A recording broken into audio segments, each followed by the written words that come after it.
Hello everyone, thank you for taking time to learn about backpacks and how you can help your students pack their backpacks properly to prevent back and neck pain or injury. So today you will learn to identify how backpacks can cause pain, discomfort, and injury, how to help students pack their backpacks to prevent pain and injury, how to pack your purse or briefcase to prevent pain and injury, and how you can advise parents, friends, or family members when they are buying a new backpack.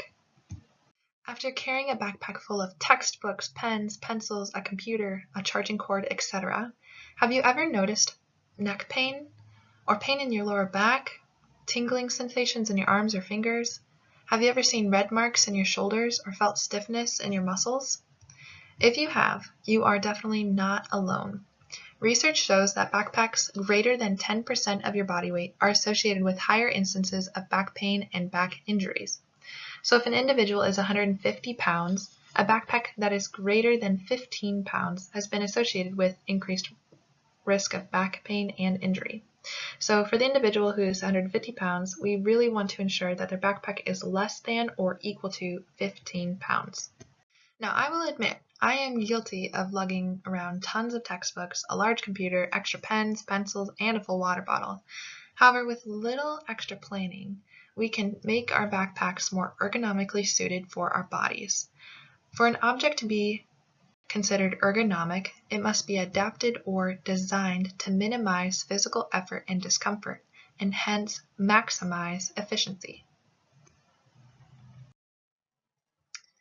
So the American Occupational Therapy Association created many resources to help parents, teachers, and students adapt their backpacks and habits to protect their bodies and maximize the backpack's efficiency.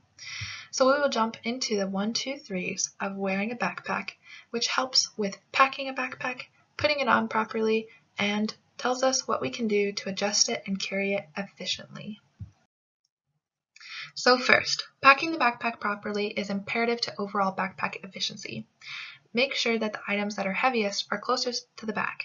This minimizes the backward forces on the body. Next, it is important to use different compartments and pockets to hold items so that the bag's weight is distributed evenly, and this prevents one side of the body from working harder than another. Secondly, putting on the bag properly is crucial to prevent back injury. If an individual bends their back to pick up a backpack, that puts much more pressure on their back and increases risk of injury. However, if an individual bends at their knees and keeps their back straight, as the young man is doing in this picture, the weight of the backpack is then shifted to the powerful muscles in their legs, which can handle that weight much more easily. Thirdly, it is important for students, parents, and teachers to know how to wear a bag and how to adjust it to fit their body. Wearing both straps on a backpack helps to distribute weight, again so that one side of the body is not working harder than the other and so that the body is not at higher risk of injury. Now I understand that most people do not wear the extra straps and belts that come with a backpack, but utilizing these straps can help the backpack to fit more snugly against the body and thus preventing rotational forces on the body and causing undistributed weight. As a continuation of point 3, it is crucial for teachers and parents to know the warning signs to look for while the student carries their backpack so that they can collaborate on ways to remediate the issue. The warning signs to look for are difficulty when putting on or taking off the backpack, pain when wearing the backpack, tingling or numbness in the arms or legs, red strap marks over the anterior part of the shoulders, and any change in side-to-side posture while wearing the backpack. So if you notice a child is leaning more towards one side or the other while wearing the backpack, that is a sign, or if they're leaning too far forward. Now, if you see some of these warning signs, experts recommend repacking the backpack and taking out anything that's unnecessary, and or adjusting the shoulder strap so that the backpack is at the shoulder height and does not extend below their hips. Now I know that the baggy look is more popular or quote-unquote cool, but having a baggy or droopy backpack increases the weight's force to pull backward. Now this causes many students to overcompensate by leaning forward with a stooped posture, which can disrupt the natural curvature of their spine. So if you notice the top picture on the right side, the student is leaning forward to compensate for the additional forces that are pulling backward. So I wanted to make this presentation as applicable to you as possible, and since many teachers do not have backpacks, I've included tips for using a purse or a briefcase to make them more efficient while decreasing effort. So many purses or briefcases have a long strap that is worn on one shoulder. However, this can often cause unevenly distributed weight across the back, which causes pain, limited blood flow, and pressure on the nerves. So 2 ways to decrease this is by placing the strap diagonally across the opposite shoulder. So if the strap is resting on the left shoulder, then ensure that the purse or the briefcase is then resting on the right hip. It is also important to alternate shoulders so that both shoulders are getting weight on them and one shoulder is not getting a lot more pressure than the other, and it kind of helps to give the other shoulder a rest when you switch shoulders. Experts also recommend selecting purses and briefcases with built-in compartments and adjustable straps that are well padded. They also recommend consider leaving items at home or in your car. So for example, I leave my Germ-X in my car so that whenever I come back from a grocery store or the gas station or anywhere else, I go to my car and I can use my Germ-X there and I don't have to put it in my purse. They also recommend regularly emptying wallet of coins because they are heavy, also emptying them of unnecessary cards and duplicate items. Now for a briefcase or a purse, experts recommend carrying them without a clenched fist. So if you're holding it by the handle, you want to have your thumb resting alongside your fingers, such as in the picture on the bottom right.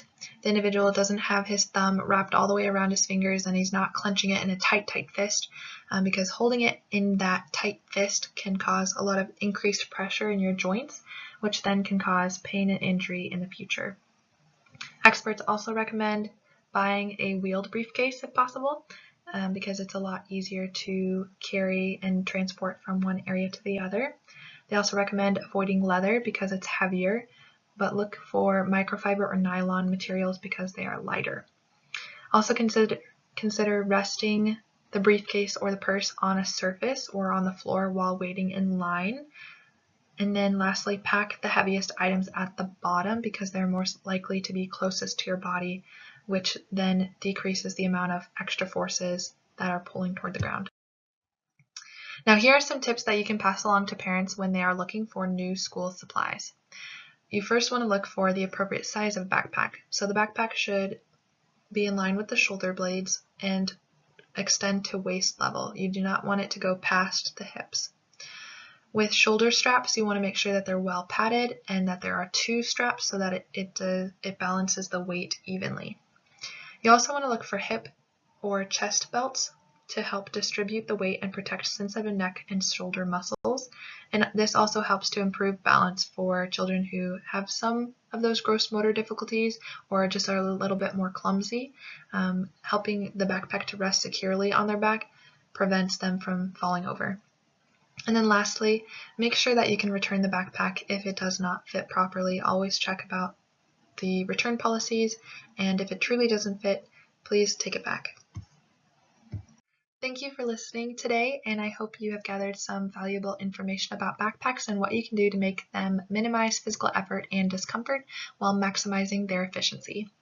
I've also attached some helpful handouts that talk about many of the things that I presented today, and I encourage you to create your own backpack awareness activities in your classroom. If you are interested, I have included a backpack weighing sheet on the teacher in-service document that you can use for a classroom activity. We all hope that we get to see you for our Q&A session coming later this month, but if you are not able to attend and still have questions, please email me at rebekah.hadle@cuw.edu. Thank you so much for your time.